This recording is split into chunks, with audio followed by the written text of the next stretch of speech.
Salut à tous, vous êtes sur la chaîne lecateau.fr. Aujourd'hui, nous allons voir pourquoi Marie conservait toutes ses paroles dans son cœur, d'après le manuel des âmes intérieures de l'abbé Groux, datant de 1885.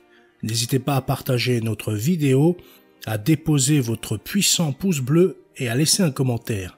L'article mentionné ici est disponible en description. Pour bien juger de l'intérieur de Marie, voyons ce que Dieu a fait pour elle et ce qu'elle a fait pour Dieu. Dieu, l'ayant prédestinée à être la mère de Jésus-Christ, numéro 1, l'a préservée du péché originel. Numéro 2, l'a enrichie des plus grandes grâces dès le moment de sa conception. 3, lui a donné de très bonne heure et peut-être dès le sein de sa mère l'usage de la raison. 4, il l'a élevée à la maternité divine et lui a donné une part spéciale et unique à la croix et ensuite à la gloire de son Fils. Marie a répondu à ces grâces de Dieu. En 1, en vivant avec une attention sur elle-même aussi grande, aussi continuelle que si elle eut quelque chose à craindre de la concupiscence et de ses suites. Quelle doit donc être notre vigilance, nous, qui avons éprouvé tant de fois les funestes effets de la concupiscence. Numéro 2, en s'appliquant à suivre tous les mouvements de la grâce avec tant de fidélité qu'elle n'a jamais commis le péché le plus léger, qu'elle a mérité à tous les instants de sa vie une nouvelle augmentation de grâce, qu'elle n'a pas fait un seul acte intérieur, pas une seule action extérieure qui n'eut pour but de l'unir plus étroitement à Dieu. Quel modèle pour une âme qui s'est donnée pleinement à Dieu. Numéro 3, en faisant continuellement de sa raison l'usage le plus parfait, et quel usage en a-t-elle fait? Elle l'a soumise constamment aux lumières de la foi, elle en a fait un sacrifice perpétuel à la raison suprême, qui est Dieu.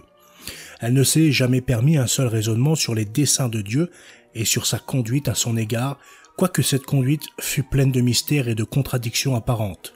Jamais nous n'avancerons dans la vie intérieure si nous ne faisons le même usage de notre raison. Dieu conduit les âmes par des voies opposées à toutes les vues humaines. Il se plaît à renverser tous nos jugements, à déconcerter toutes nos prévoyances, à tromper toutes nos attentes. Nous n'avons qu'un seul parti à prendre, qui est de ne point nous regarder, de ne point raisonner sur ce que Dieu opère en nous et de nous conduire par la foi et par l'obéissance. Petit 4, en se disposant sans le savoir à la maternité divine par ce qui devait humainement la priver à jamais de cet honneur. Toutes les filles de Judas s'empressaient de se marier afin de compter le Messie dans leur postérité. La stérilité était pour elles un opprobre.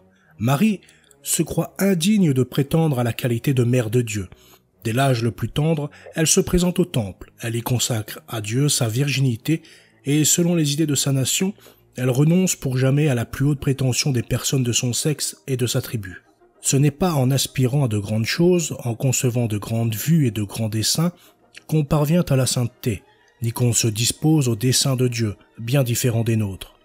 C'est en s'humiliant, en s'enfonçant dans sa bassesse et dans son néant, en se reconnaissant indigne de toute grâce, en craignant toute vue d'élévation et en la rejetant comme une suggestion de l'esprit d'orgueil.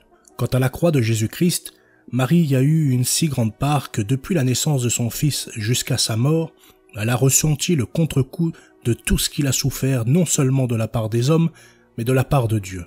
Pour s'en former quelques idées, il suffit de considérer qu'elle avait pour son fils un amour aussi grand que puisse l'avoir une créature, qu'elle l'aimait incomparablement plus qu'elle-même, qu'elle lui était intimement unie, mais d'une union telle que Dieu n'en peut pas former de plus grande, qu'elle ne vivait point en elle-même, mais dans son Fils, que tous les sentiments qu'éprouvait Jésus-Christ se communiquaient au cœur de sa mère avec toute la force et l'étendue dont une pure créature était capable. Élevons-nous donc à ce qui se passait dans l'âme de Jésus-Christ, touchant la gloire de son Père outragé par les hommes, touchant sa sainteté déshonorée par le péché, touchant sa justice dont il était victime, touchant tant de millions d'âmes à qui son sang devait être inutile et même funeste par l'abus qu'elles en devaient faire. Et disons hardiment que l'âme de Marie éprouvait à proportion les mêmes impressions. Jésus-Christ s'est sacrifié sur la croix en se livrant à toute la rigueur de la justice divine. Marie s'est sacrifiée elle-même, et plus qu'elle-même en sacrifiant Jésus-Christ et en consentant à l'accomplissement des desseins de Dieu sur la rédemption du genre humain, en sorte que les plus grands sacrifices de la vie intérieure sont incomparablement au-dessous du sien et par l'étendue et pour l'intimité et pour la douleur incompréhensible qu'elle ressentit. Quand nous aurons passé par les dernières épreuves, si Dieu nous en fait la grâce, nous aurons alors une faible idée des épreuves de Marie. Pour le commun des chrétiens, Il ne voit dans la passion de Jésus-Christ que les tourments du corps, et dans Marie que la compassion qu'elle eut des tourments de son Fils. L'intérieur de Marie fut donc une copie, mais la copie la plus ressemblante de l'intérieur de Jésus-Christ. Comme Jésus s'immola continuellement à son Père durant tout le cours de sa vie, Marie immola aussi continuellement Jésus dans son cœur et s'immola avec lui au Père céleste. Comme Jésus s'humilia et s'anéantit jusqu'à se regarder comme chargé des iniquités de l'univers, Marie s'humilia et s'anéantit en se regardant comme la mère de ce pécheur universel, de cet objet de la malédiction divine, et elle entra pour elle-même, autant qu'il était possible, dans les dispositions de son Fils. Comme Jésus aima les hommes jusqu'à leur donner non seulement la vie de son corps, mais la vie de son âme, Marie a aimé les hommes jusqu'à leur en donner dans Jésus-Christ ce qui lui était plus cher que sa propre vie et que son âme. Que dirais-je à présent de l'oraison de Marie? Qui pourrait en parler dignement? Jésus-Christ fut l'unique objet de ses pensées, l'unique objet de son amour. Depuis sa résurrection, elle ne fut plus que de corps sur la terre et son âme le suivit, pour ainsi dire, dans le ciel. Elle ne fit plus que languir après son Fils et que s'élancer vers lui par des désirs d'une véhémence inexprimable. Son unique distraction, si on peut l'appeler de ce nom, fut de prier pour l'Église naissante et de s'intéresser à son progrès. Avec une si haute élévation de sentiments, que fut la Sainte Vierge à l'extérieur? Une femme du commun, une femme pauvre et vivant de son travail, occupée pendant 30 ans à Nazareth du soin d'un petit ménage confié depuis à Saint Jean, qui partagea avec elle les oblations des fidèles. Quel bruit a-t-elle fait dans le monde? Par quelle grande œuvre s'est-elle signalée aux yeux des hommes? Qu'a-t-elle fait à l'extérieur pour la propagation de l'Évangile? Cependant, c'est la mère de Dieu, c'est la plus sainte des créatures, c'est celle qui a le plus de part à la rédemption du genre humain et à l'établissement de la religion chrétienne. Oh, que les idées de Dieu sont différentes des nôtres. Oh, que les voies qu'il prend pour parvenir à ses fins sont éloignées de nos voies. Que l'obscurité, que la retraite, la solitude, la prière en silence sont agréables à ses yeux, et 1000 fois plus grandes que toutes les œuvres d'éclat.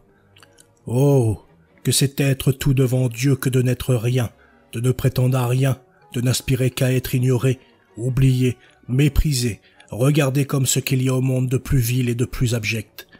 Si la vie de la Sainte Vierge ne nous apprend pas cette grande vérité, si elle ne nous le fait pas aimer, si elle n'étouffe pas en nous tout désir d'être quelque chose, si elle ne nous convainc pas que, pour se retrouver en Dieu, il faut se perdre tout à fait en soi-même, quel exemple plus sensible, quelle leçon plus puissante sera capable de nous persuader?